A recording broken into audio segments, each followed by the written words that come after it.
Tamam yeter, gidecek gitmedik göreceksin. Yürü ağaçları.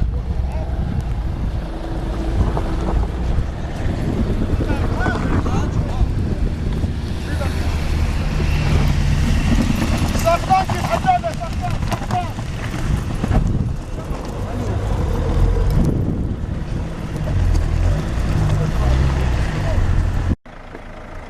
تعال اشقى بيتي من لك الصاف وقبل الصاف كيف لقيت تلفون انت هتمشي الخنتين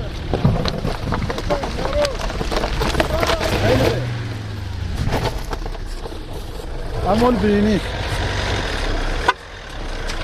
برفع يعبو بساعده من هذا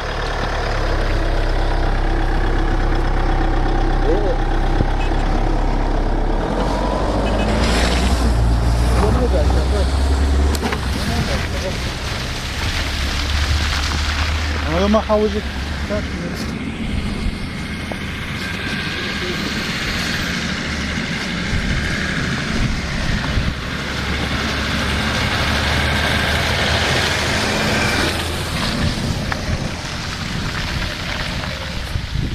abi o yol güzel.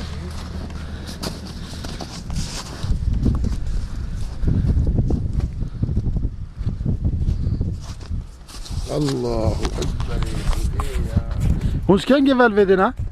هاي دوسية ساعتين من فيديو دس ساعات والله نبويا دوسية ما شاء ساعتين الله. ونص اي نزنجة hemen دوس ساعتين.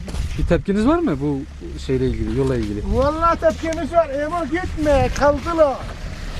Latro. Hadi kız bakalım yanlış anlamadın bakın ha.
Hadi Emcan abi gel.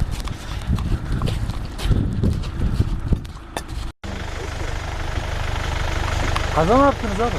No.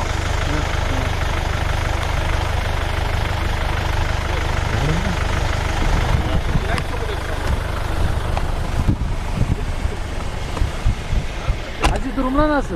Bunlar iyidir.